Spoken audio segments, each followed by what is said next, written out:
In this episode of SENSimilla, we'll be talking to a consultant, author, mom, educator, and serial entrepreneur whose focus is normalization and education.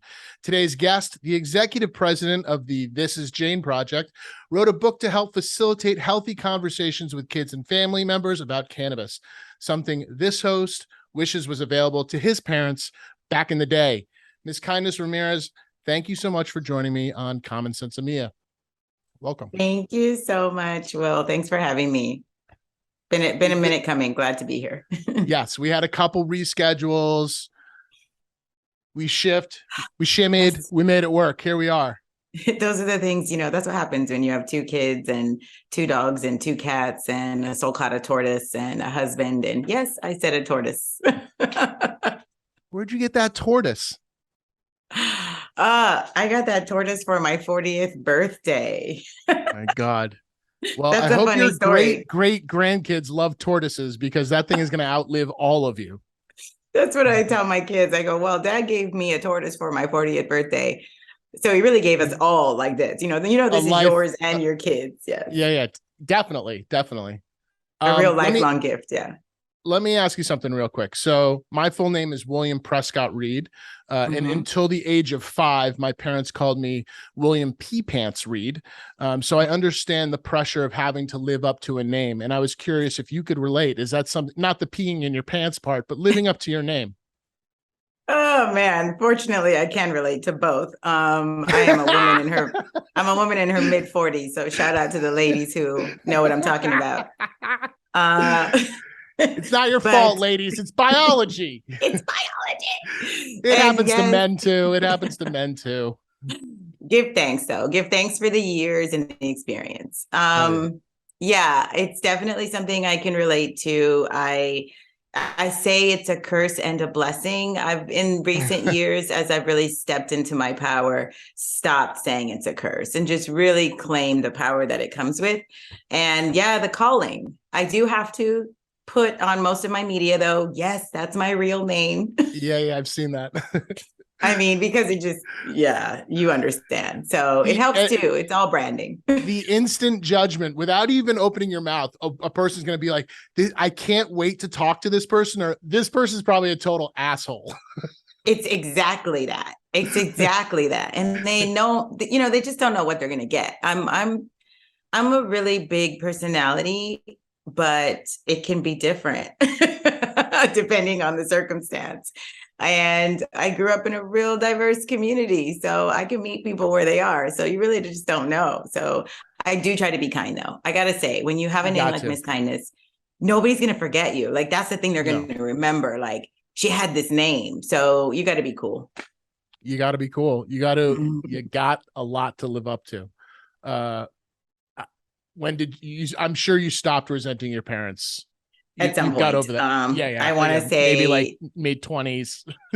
I think, middle school. I don't think any of my teachers knew my name was actually Mskindness. They all called me K. It was like that first day of roll. You're like, it's K. And right. Let me get in front of this. And listen, I'm clearly reminding everyone my age here because they were writing on the attendance. And so they would cross out my name and put K. And that's all they called me. It was probably high school ASB, stepping into like those running for office roles, claiming that that's, what that power brings. And so, I would say high school. Before 20s, I was ready. By the time you knew me as an adult, they were ready. Yeah, everyone knew me as Mskindness. There you go. I kind of want, so part of what we do here, most of what we do here is talk about the journey of entrepreneurs, how they get from beginning to the middle. We're not talking to anybody at the end. That'd be a weird podcast. So we're all in the middle of this crazy thing called life. And that podcast would be really, really popular and cool. Yeah. Like, Bill Gates, 10. I'm not putting anything on Bill Gates, but entrepreneurs in their deathbed being like, let me tell you, Will, it was a hard journey. No, it's hard enough carrying conversations for people who are alive than it is. I can't even imagine. Like, I can't talk the whole time. I have to, there's got to be a give and take. So yes, maybe that'll be the next one. We'll do like the follow up to this 30 years from now. We'll be like, Miss Oh. Kindness in the nursing home, crushing it. I'm setting a tickler. Let me set a tickler right now. 30 years. So the beginning of your journey starts at a juice bar. And I'm kind of interested in that. Take me from you're actually a little outside of the norm of the entrepreneur's story that we have here, and really because of your education. So almost none of the people I talk to, have a master's degree, at all. Never mind in business, education, whatever. How did you know? Like, take me from master's in education and teaching to kale. Oh, can a mom get a light for this one? No. Yes, absolutely. Go for it. Listen, I say this in some instances. Actually, I say it a lot. I've been a teacher for so many lifetimes, all my life, all the lives I've been a teacher. And this one, it became my job, but it became my job in my late 20s. I started teaching preschool after working at Nordstrom. My first job was at Nordstrom when I was 16. I think entering into excellent employers, set a tone for my expectations for leadership anywhere I worked. And that made it difficult to work for anyone else for a long time. And so finally, after a long career, I will say 7 years in my 20s, doing large scale fundraising, I finally finished graduate school. I had just been going to school as an adult that whole time. Backstory, mom had brain tumors, had to move out really early, put myself through college and grad school while working. So at 27, mom is alive and healthy because of cannabis today. But let's go moms. Yeah. And so, I put myself through college. And by the time I was done with grad school, that was when I was like, oh, I can finally be a credentialed teacher. And so started teaching around 27 full time, had been subbing before that and doing the other things around education. And then soon after, my husband and I opened the juice bar, I had a slip and fall with baby number 2 in my belly. Ooh. Which caused a condition in my pelvis that's called SPD. Basically was in severe pain, risk of premature labor. And it was at that point that I chose cannabis as the alternative to the opioids they were offering me for pain relief. And that's where that journey began. So we closed the juice bar. We sold everything because I was like, I'm going to buy a pound of weed. What was that timeline between kind of opening the doors and slip and fall and then? Slip and fall was March 29th, 2012. And baby was born a little early. They were raised in the juice bar, kind of. And the juice bar was around for a while. Yeah, the juice bar was around. Raw Pops was our popsicle brand. And then it evolved into juices. And then we opened a brick and mortar.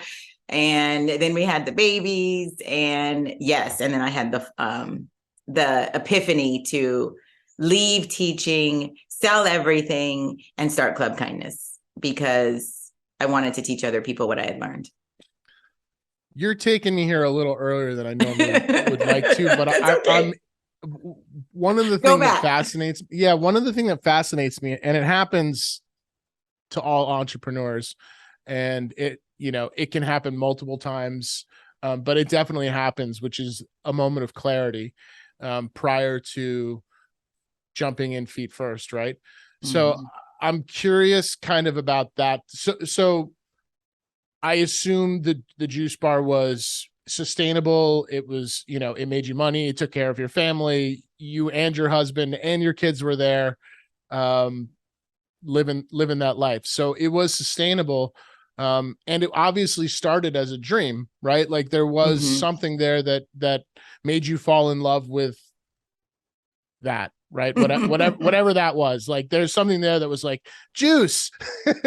Yeah. So I'm curious about the couple of weeks leading up to the fall and the couple of weeks following that fall, and like what was that moment of clarity when you're like, no more juice. No more juice. One, what made us start Raw Pops was my love for my husband. It was his idea. Aaron That's es puro adorable. Mexicano. And he is like, paleta, paleta, paleta. Let's make fresh popsicles for our babies. I love it. And I am all business. So I was like, well, if we're going to do that, let's turn it into a business. And that's what happened. And that made that venture, yes, very successful, was sustainable. Leading up to the fall, we were doing the things that we always do, shopping for a lot of produce. And we were in the produce section when I fell. And we only had one kid at the time. And that started this interfacing with social services, the system, nurses and doctors over my choices to consume cannabis. Hmm. And that awakened something in me that has always been there. This activist, this mother, this teacher, this advocate, this woman who is not afraid to use her voice by way of her ancestors' power and her. And I have like the best family in the world, so I can do anything I want. And I just saw how I was treated, and we can talk about that as much as you want, but I was quickly shown. Well, I was just quickly shown how the system treats certain women, right? Women of color, women who are on Medi-Cal or Medicaid, Medicare, these tickers in the system that make them break rules, like testing women without their consent, which is against the law, based on a belief that they can then deem probable cause. And me having the privilege and the family support that I talked about to be able to question that quickly, as in hire an attorney, find out how that's legal, and shut it down immediately. And then that same privilege and knowledge and fire just made me begin to think about all the women who don't have that, who can't protect themselves, whose children are taken away from them for a stupid, stupid thing, or belief, I should say, a stupid belief about an amazing plan. And how far we had to go. And I just, I don't know. I think I was I say that the moment that I decided we were going to leave juice and enter cannabis was, I was teaching high school and I had a near panic attack because of the bells ringing. And I think it was a culmination of things. It was like me realizing like how much I had done to heal my body, how the system was so unjust, and having freedom, and it just wouldn't leave me. And so that was producing anxiety, and the bells ringing every, 55 minutes. I just couldn't take it anymore. And I was like, I'm not going back. This is my last year. Let me ask you, and if this is not my business, shut me down, but what's the logistics of Child Protective Services getting involved in a slip and fall case? Well, it wasn't the slip and fall. It was the me testing positive for cannabis during pregnancy. Because you went to the ER or something, and we don't know why they tested me. That's the thing. But it wasn't like your primary care physician. This was just some, or your OBGYN or something like that. No, in fact, my OBGYN is amazing. And he's in fact the reason why things went so well at the end, because he gave me tips saying, listen, you tested positive. So at this point, you are now from this injury at risk of premature birth. So if you deliver prematurely, you will be tested again. So just keep it clean between now and then. I have no issues with your choice to consume cannabis. I understand, but these are things that I can't put in your file for this reason. And I want you to protect yourself. I mean, this is what doctors have to do who are progressive within this system. And so, no, it was somebody who decided to check a box. And we may never know who that person is. Right. And your feeling was that there's an entirely different standards between women and women who look like you. Absolutely. And this is more than my feeling. This is a fact based on all kinds of statistical data that supports that women who are on Medicaid, Medicare, women of color, under low income women are checked for drug use without their consent at an exponential rate higher than their white peers or those with higher income. I mean, it's just a fact.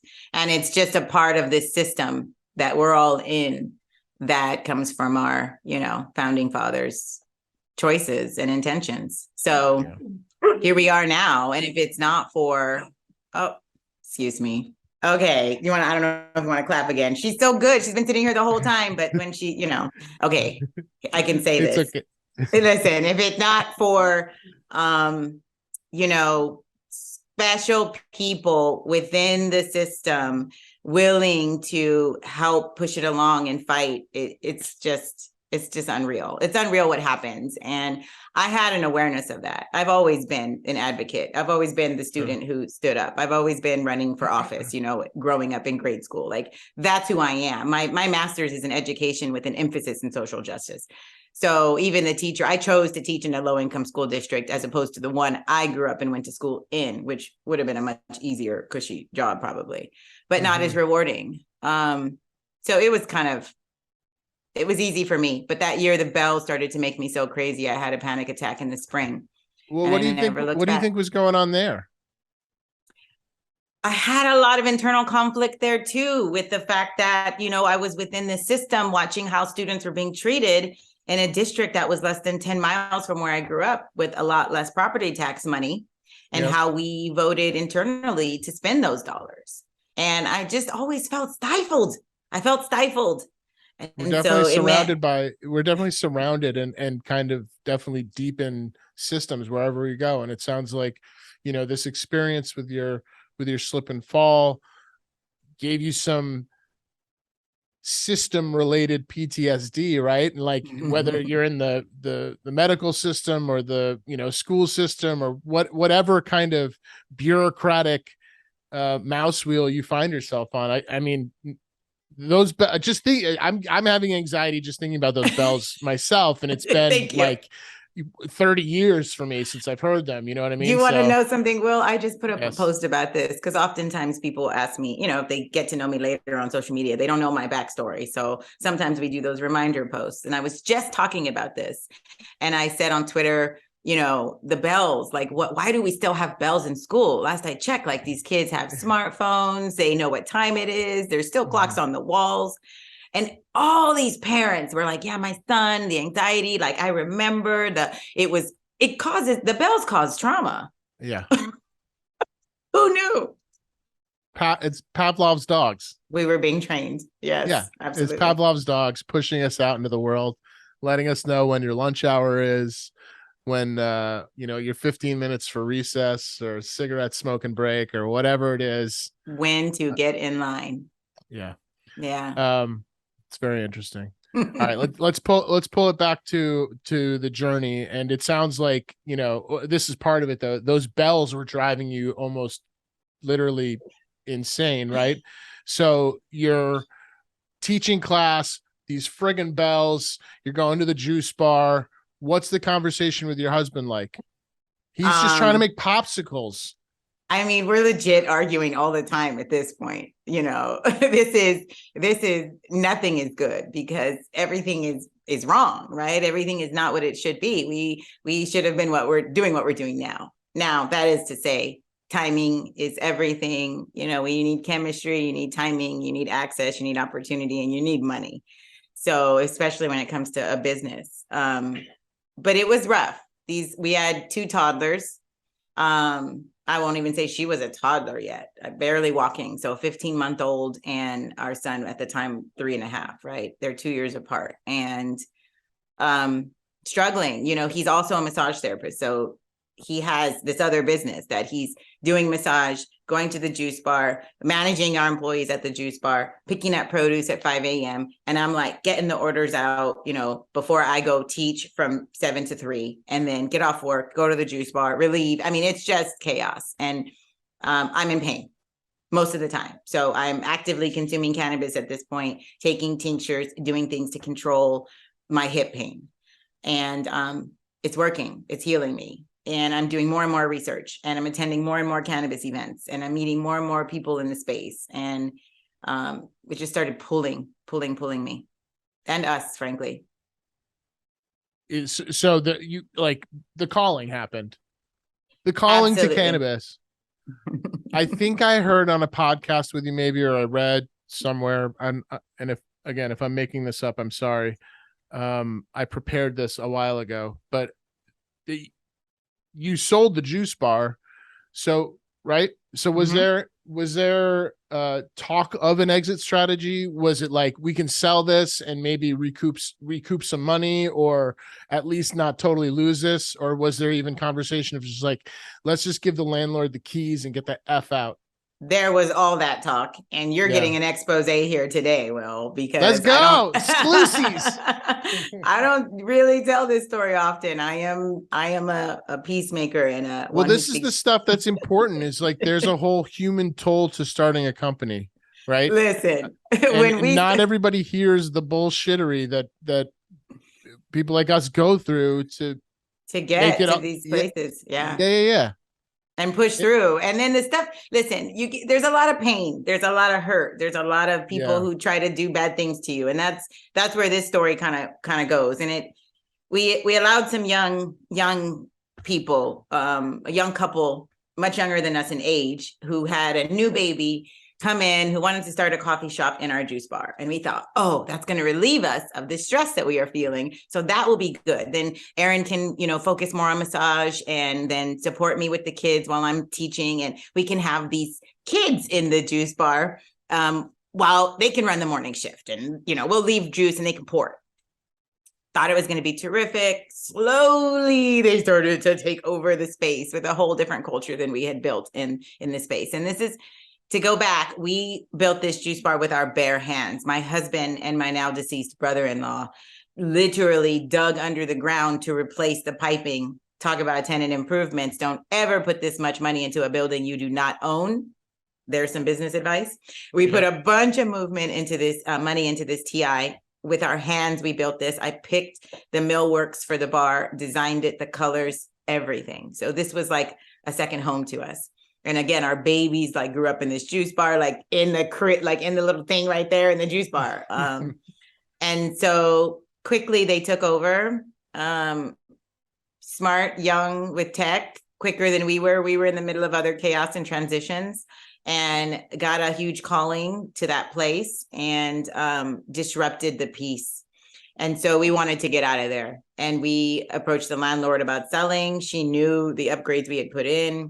She was being, as landlords are, greedy or can be, not all of them. And they illegally filed some permits with the county health department, claiming that we had transferred the health permits to them. We had a dear friend who was unfortunately murdered in those terrorist acts at the San Bernardino County. This is a crazy story. My life, yes. And he called. Shannon is his name. Rest in peace. He called and he said, I know this is not you guys. I just saw you guys. I love your, what the hell? Who are these kids filing for coffee on your spot saying you transferred it to them? So just a moment of grace, good fortune. Nobody forgets Mskindness. We were able to resolve that. Ultimately, they didn't want to purchase it. So we pieced out every single piece of our kitchen. We ripped apart the beautiful millwork to be able to sell it to some other business owner. We got maybe a fraction of what we had invested. We didn't take a total loss because we weren't in the black already. But it was rough. And the spot is now those same kids. They took it over. They put something else back up, and they're thriving, and we're happy for them. Mazel's off to them. That's rough. I mean, I would say, despite the specifics of your story, which are insane, all of them, these things generally end in heartbreak. Generally, they do. And that's my husband's good luck. His family, his three sisters told me when I married him that one couldn't believe it. He had totally married up. But that's his luck. They were like, our dad and I can our relate brother. To that, by the way. Oh, yeah. See, I married way up. I love that. See, you heard that, Mrs. Reed. So yeah, they say that. They said that, our dad and our brother are just so freaking lucky. And I got to say, like, my husband, he just like wins. He just wins all the time. Wins. So I'm taking some of that karma. Yeah. for sure. You both did all right. So as you're maybe, and I'm projecting, I'm projecting myself onto this, as you're begrudgingly, angrily boxing up all of your kitchen and selling it off with spite. In pieces. And that is definitely what I was at the time. I am totally, of course, totally healed now. Yeah, yes. Yeah, of course. But like we're saying, like these things, there we go. There you go. People, the PR of these things is that there was an exit strategy, investors stock shares went through the roof. People got a nice buyout, blah, blah, blah. But that almost never, ever happens, ever. And what usually happens is life happens. And sometimes the thing that you thought was the dream ends up just being the chapter that you got to put the period on in order to start writing the next one. So I'm curious for you, like, you're in there. Tensions, I'm sure, are high, like you and your husband. And they're still working there. They're still there. Like we're going through this trend right. toward the end. They're there. You're like probably like, oh, I'll strangle you. So talk to me about kind of the ideation of Club Kindness and Club Kind Casa and those things. Like all things were those kindness. Were those things kind of birthed like in that transition? Did you know that they were coming before you went through the tragedy of the juice bar? Like talk to me about that. Yeah, I mean, really, really great question, Will, because it's really making me think about this for the first time in a long time, and I appreciate that. I really do.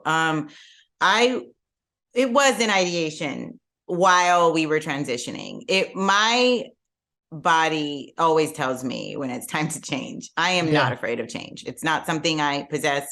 I've never been afraid of change from as early as I can remember. I embrace it. I actually kind of enjoy it. And it's sometimes a problem because I can switch. I can just like do a job for 5 years, be really good at it, and next.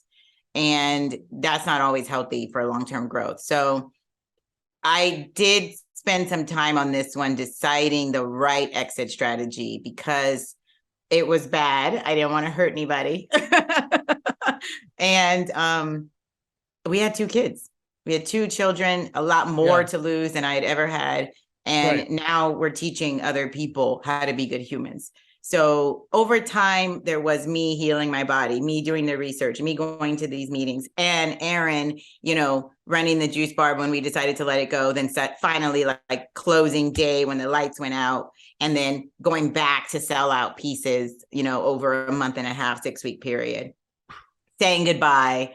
And it was rough. It was rough. The smartest thing we did was, auction off the way we did, like not just be defeated. I was like, no, we're going to find buyers for this and we're going to take our time and we're going to negotiate. And so that was a longer process and more arduous because of that, but it's what sustained us financially. It was the smart thing to do.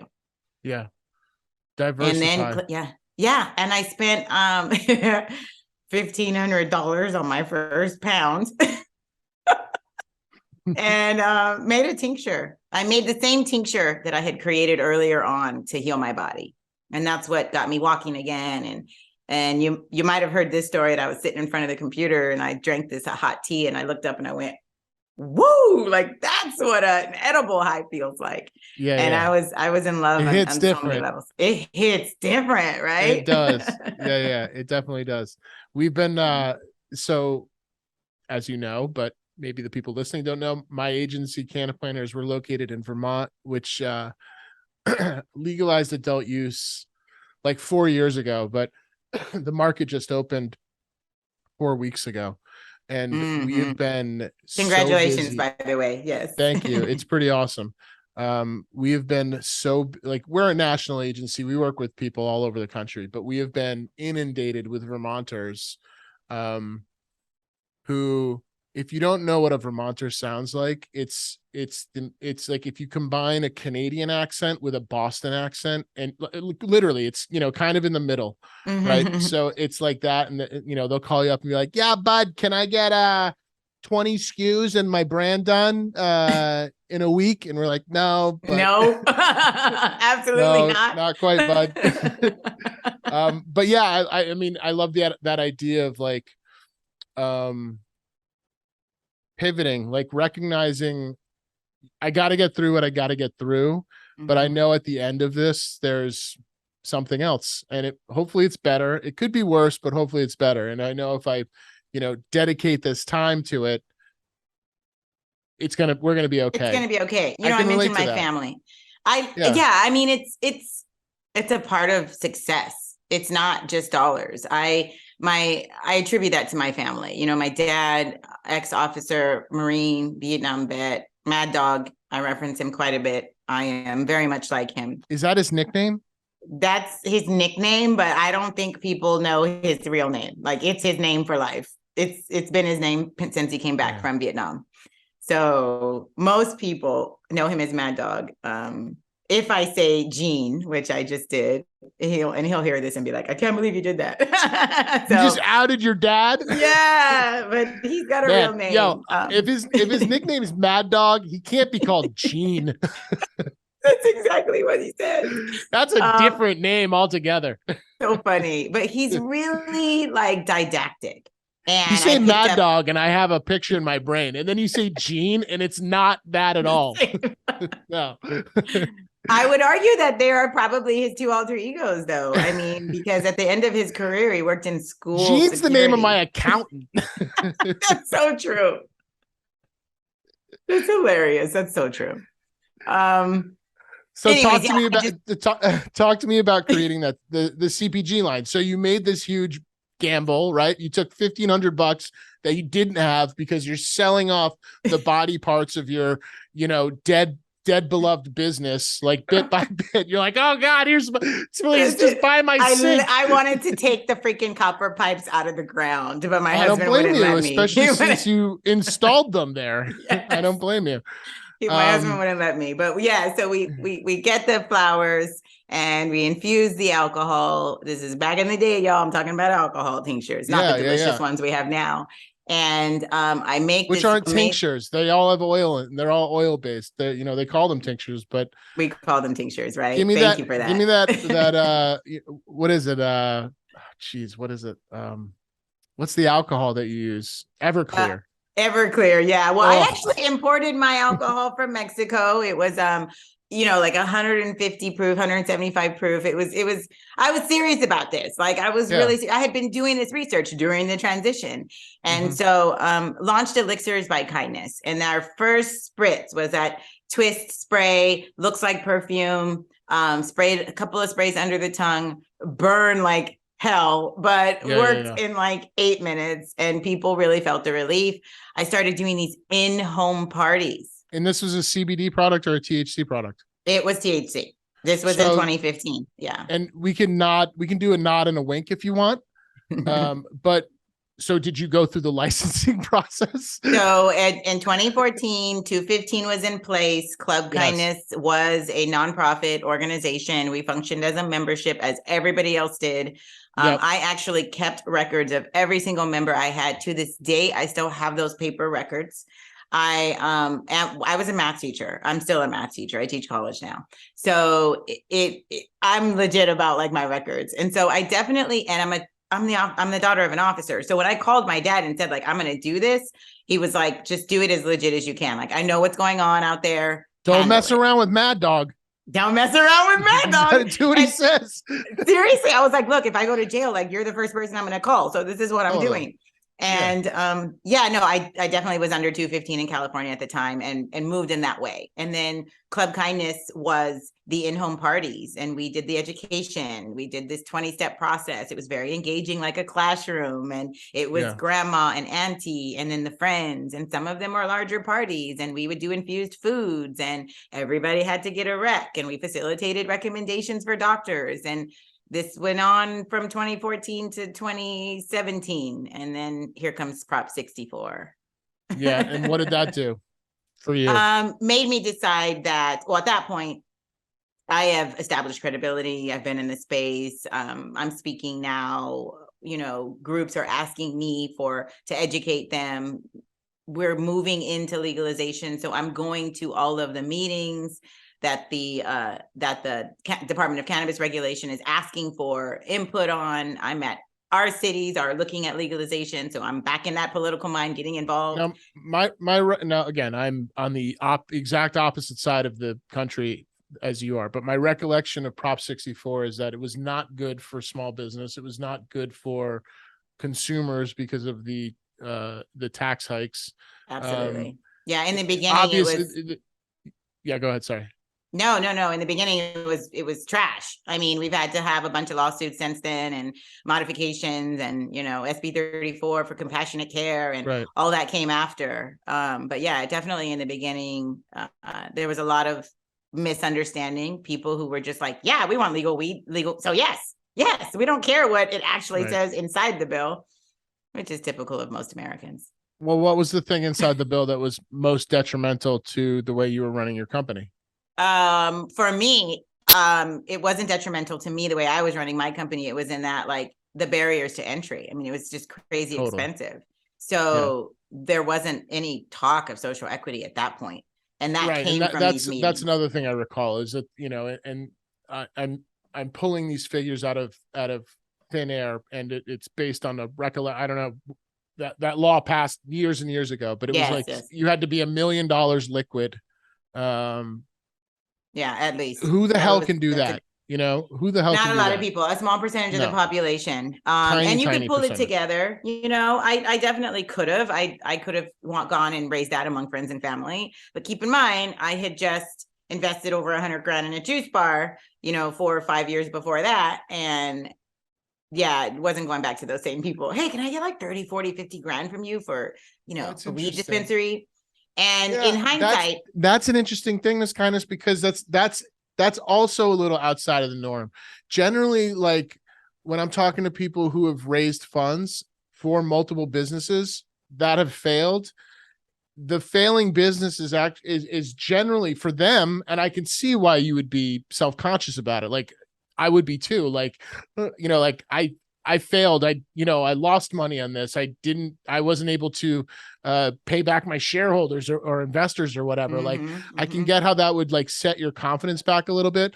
But for most people, it's generally a badge of honor to be like, I ran the shit out of this business. I ran it into the ground, but you can see that I have a certain business ethic or a work ethic or whatever. Like I know what I'm doing. It's just I haven't found the right thing that hits yet. Absolutely. And I will say that my family, no question that is their idea. I am the one that they call for all business acumen. And that has always been, even after the juice bar, they were so proud of the way we transitioned. They were like, only you could like sell everything and make it into like a party going out. Because, maybe it comes with the name, but I wasn't prepared to enter a market that was so volatile. I was in almost every meeting that they had from here to Central California leading into figuring out regulation. I was at every one. So I was watching the conversations change. I was watching legislators not listen. I was in city council meetings. So I wasn't prepared to say, okay, fam, let's get $500,000 together and do this. And I didn't really think I wanted to, because at that point, which is, what I was saying, I had established credibility as an educator in the space. At this point, I'm Mskindness, the teacher. People are calling me to talk to their neighborhood councils to convince them that cannabis is a good thing to go into licensing. That's how I got my job teaching college. I'm teaching town halls about cannabis and the body on college campuses. And so at that point, it felt better. I was like back in my space. There were no bells. I was my own boss, and I could like literally consume weed whenever, as much as I wanted. And I had access to all these people in the space at this point. We're like a couple years in the game now.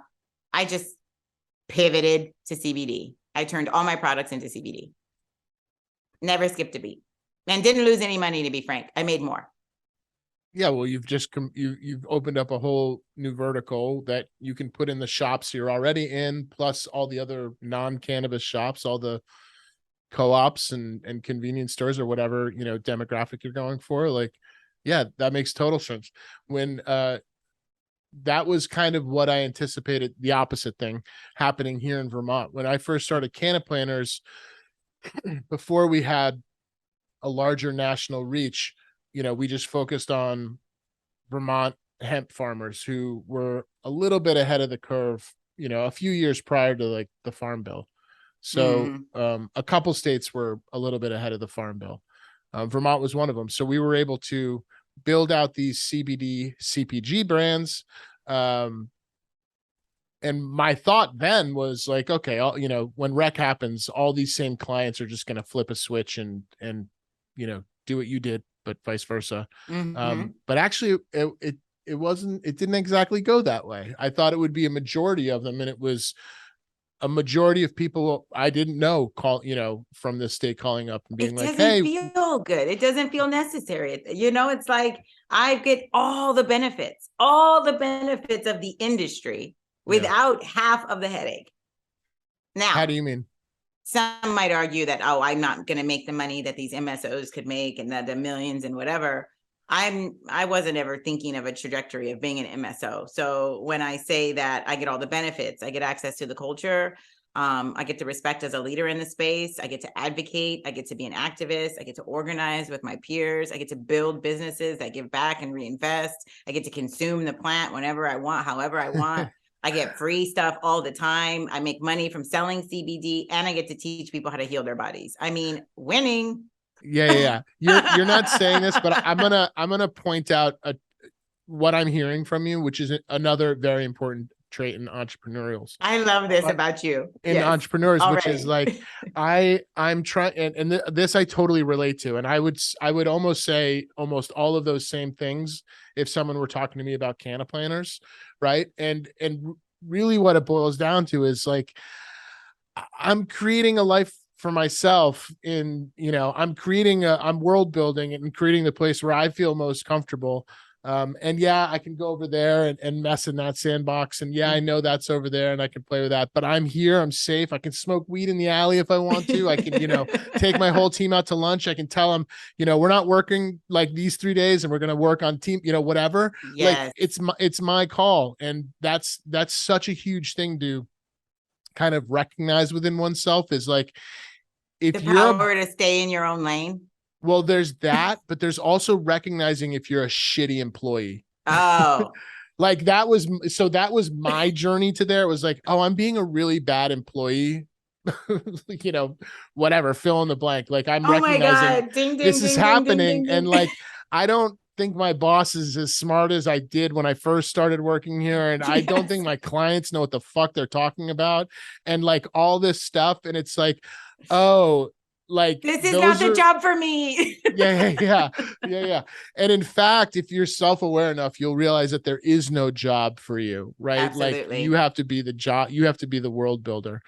So like that's what I'm hearing in you. That's what I'm hearing in you. I love that. I appreciate that so much, because it is truly, it's right. I mean, I'm such a good employee. I'm a bad employee. You know what I mean? Yeah, totally. Yeah, I feel the same way. Yeah. About myself. That. I'm sure that you are the same. I'm so good. I'm bad. I'm like, the idea of just like clocking in, like making my hands sweat. Yeah. Like, ew, so gross. Like, what's funny is like I was always late teaching, like always. Like you're not supposed to be late. You're the teacher. Like late to class. Yes. And so when I taught high school, I taught right next door to my shout out to Shannon. You're smoking cigarettes and the girls.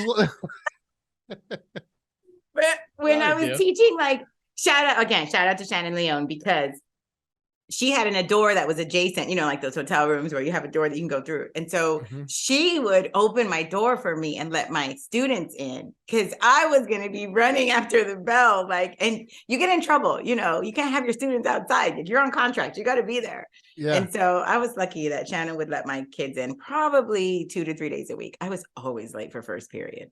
Always. Well, you probably shouldn't have. You realize this eventually, but you didn't belong there, right? I didn't. I was trying to get there after the bells. Yeah, and well, there you go. They're gonna get you. They're gonna get you. Edgar Allan Poe, he wrote about it. Bells, those damn bells.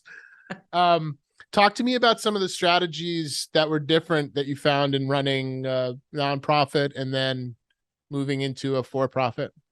Yeah, I mean, certainly I had to think more about sales strategy, even though it's the same. In hindsight, now that I am the board president of This Is Jane Project, I am constantly like advocating for more marketing in this way and brand strategy. And our ED, it drives her a little crazy because as an executive director in that mindset, you're much more on the program side. You're like, this is a service we want to offer. We're trying to help and heal. And here's what we need to do. And they need this. And on the fundraising side or the business side, right, the for-profit, you're like, well, you need money to do all that. And so you got to make money. And how do you make money? It is through these same marketing strategies. So over time, I've obviously gotten wiser, and that's from lived experience. And I love tech. So anything that's new, I'm like, what's this? But it's just a mindset. It's the shifting from the service provider to the entrepreneur, the true like for-profit. And, you know, every single thing you do is directly tied to that return on that investment. And that there's still a mission. There's still a mission. And all the companies I have, how you act on it. Absolutely. Yeah. Interesting. Yeah. All right. I want to get into some of the nerdy stuff real quick. Let's. So I want to talk about content specifically. Club Kindness operates mostly online with courses. Yes. Now we are that. Absolutely. You definitely are that. How do you think about content creation, and what outlets have you found that have the most impact for you as a business owner? And what platforms do you think need some work? So let's start at the beginning. How are you creating all this content? So another transition or pivot happened during COVID, during the pandemic.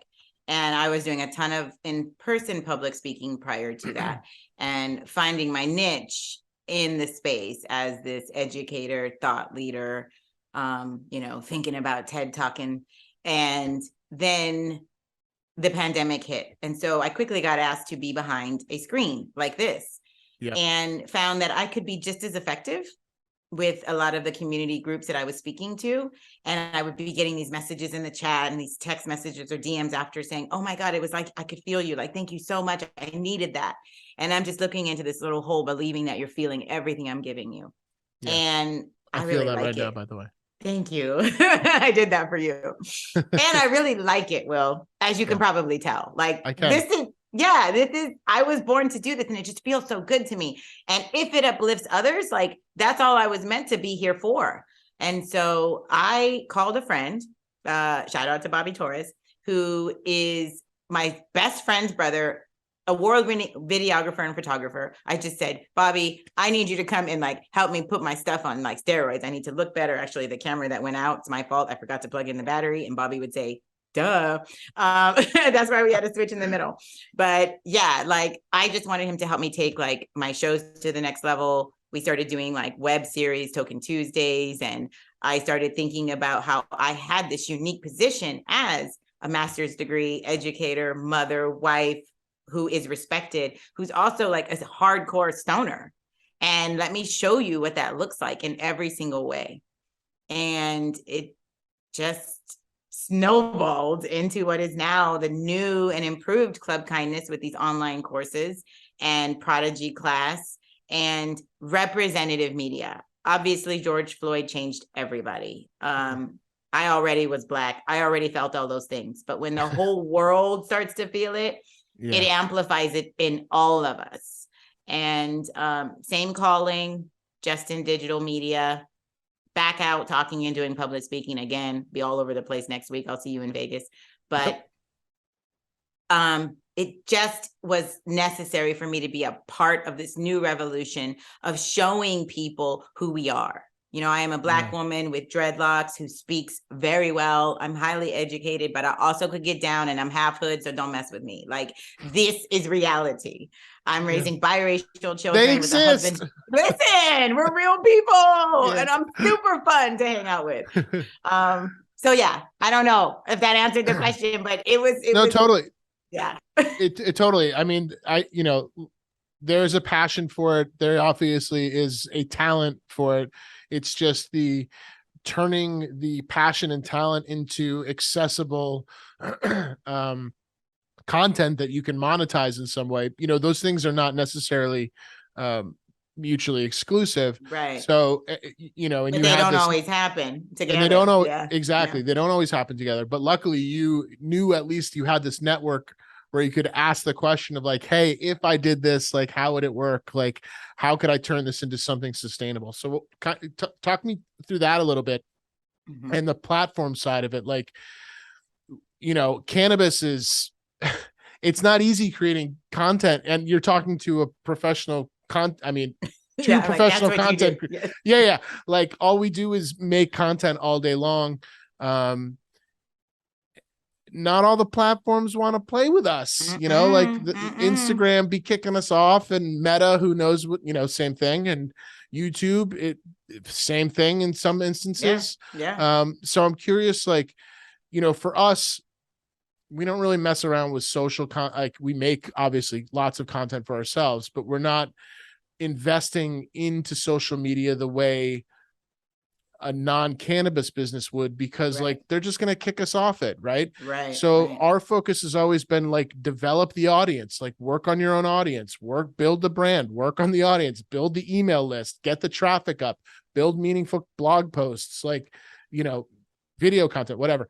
So I'm curious, like, how you're dealing with that, and the, you know, the kind of incessant nature in which platforms don't, you know, want to kick us off these great tools. Like, how do you deal with that? You know, I have been very fortunate. I want to say it's luck, but it's not. I have been savvy. I got kicked off of Club Kindness, the original Instagram, maybe 5 years ago, and I just changed the way I wrote words after that. I started to be a little bit more clever in how I would describe things. Do you still use hashtags? I still use hashtags, but I don't say, I'll say like lady in the weeds, or, you know, herbal priestess, all kinds of different things. And my personal Instagram is so diverse. I go from, you know, the children's book, not talking about cannabis at all, to my teaching at my college, to my husband's funny. It's like you can't really You're all over the place. What my Instagram is about. It's a woman who's real, and she's showing you her life, and a part of her healing journey includes plant medicine, and that's psilocybin as well. And I'll talk about it, I'll allude to it. I'll do things that I find to be just a little more clever. I've been really lucky. I get paid for doing reels. I don't think there are a lot of cannabis contributors that get paid for doing reels, because my reels don't scream weed. It's who I am. I also don't like scream weed out in the streets. I am like on my kids' school site council. I have to go up on campus and be professional and mature, but I will have a conversation with someone limping on that campus about CBD or cannabis in a minute, a private one, a respectful one, using, you know, correct terminology like molecular synergy as opposed to entourage effect, that kind of stuff. It's funny though. I mean, it's exactly it. It's language, you know, like it's easy to slip in the vernacular of the culture into, you know, using words like weed or whatever, you know, whatever. Yeah. Especially hashtags. I mean, I don't think we've used hashtags in a couple of years, just because to avoid it, right? You're just like being like, hey, look at me, here I am, right? Here's the hashtag leading you to where I am, like, shut me down. But that's primarily Instagram and Facebook. You know, we love LinkedIn, right? Everybody loves LinkedIn because they're super cannabis friendly. And for me as a professional, that's a better space for me, because I'm seeking clientele now that will allow Club Kindness to come in and train their retail staff. So we're really moving in a direction of training the dispensary staff to have more patient navigation and understanding so that they can better serve. And then these online classes. And so I think like LinkedIn is where it's at. And we can even say weed there, right? Twitter, but Twitter has all this extra stuff that comes with it. I do too, because aren't they owned by Facebook? I don't know. I thought they were owned by Microsoft. I thought they were owned by Bill Gates, but that's weird. Now I'm gonna be waiting for you to tell me the answer to that question after. I'll text you right after this. Okay. Yeah, that is interesting, because I find That's absolutely right. And I'm not, like, I do very well, I do pretty well on LinkedIn, and I am using hashtags. They're all, business related for sure, but yeah, that's interesting. Yeah, I And go they've hog. actually, I've seen like public statements that LinkedIn is in fact cannabis friendly, that they do Really? not discriminate against cannabis. Now, I don't know if that's just bloggers writing about it, but I've actually seen like language coming up in my, that LinkedIn is progressive in that way intentionally. So I don't know, but we love it there. We love it there. Yeah. Yeah. I do appreciate LinkedIn. They keep it real for us. Before we get to the book, I'm curious, how do you find the time, Mskindness? You are also on the board of the This Is Jane project. Talk to us about your role and what you do there. You're doing everything. Everything I do, Damn. well, it's all the same stuff. I got to tell you. I stay in my lane. Everything I do is coming from a place of I help develop the curriculum. So for whatever the project is, that's the way my brain works. I can tell you how to take this and turn it into something that's easy to digest. So I do that with every project I partner on. This Is Jane project is like, it's the most freaking free work I've ever done in my life. Because I'm a board member, which means a volunteer that pays to be on the board.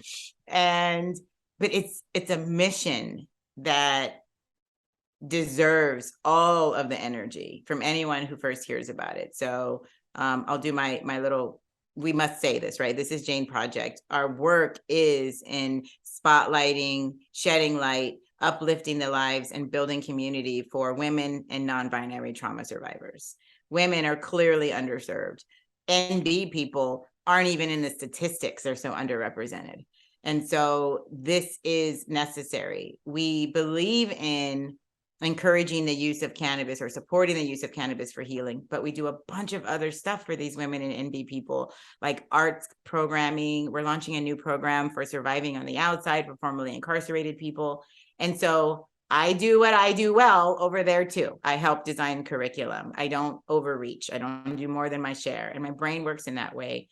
So, my contract says 10 hours a month, but it's just when I have the time. You're like Liam Neeson. You have a certain set of skills, and everybody wants you. I love that. Well, I'm I don't know. I'm gonna clip that and play it over and over. Yeah, TIJP is just, it's a passion. And Shannon and I sat down about 4 years ago and talked about doing this, and it's evolved. We have an amazing board now, a growing volunteer base. We raised a lot of money last year, 5 times what we raised the year before, and we hope to do that again in 2023. Where do I find the time? I'm going to tell you a little secret. I take a nap almost every single day. God, I'm going to take one after this for just 45 minutes. I don't go crazy. God, I envy you. You have to take a nap. Even if it's, this podcast studio doubles as my wife's office, and there are 2 doors. One goes into my office, the other one goes into the hallway. And occasionally, if the lights are off and both doors are closed, I know exactly what's happening in this office, which is my wife is laying down on the floor sleeping. That's right. That's right. She has found the secret. Yeah, that's the secret. All right, fair. It's the key. It lets you reset. It can't be more than 45 minutes. 20 to 30 is ideal. If you drink a cup of coffee before you lay down, as soon as you wake up, it will have activated in your system. It will change your freaking life. Daniel Pink wrote a book. Oh gosh, I think it's called Time, but just look up Daniel Pink. We'll link it in the description. The book changed my life. It changed my life. Yeah. Right. Well, let's talk about your book. I don't know if your husband snuck in a copy. A long time ago. Wow. Marketing geniuses you guys are. Got a copy of your own book. Our very special garden. Yeah? It is the Root family's very special garden. And that Root family's piece is important because that is loosely based on our family. And they have another book coming soon. And so we are trying to turn them into the Berenstein Bears of cannabis. Is it Berenstain or Berenstein? I don't know. It's if 2 vowels go walking, the first one does the talking. Oh, damn. I have not heard that since the 80s. Wow. That is true, though. Facts. They teach that. That's what you get for a master's in education. You know the rules. I know the rules. Okay. Yeah, you do. I do not have kids, and I watch in awe as my family and my friends raise theirs. There are so many conversations that I definitely do not have the tool set for. So I'm curious what your goal was with writing this book. It was to talk to everyone. Nobody's offended by a cartoon. Nobody.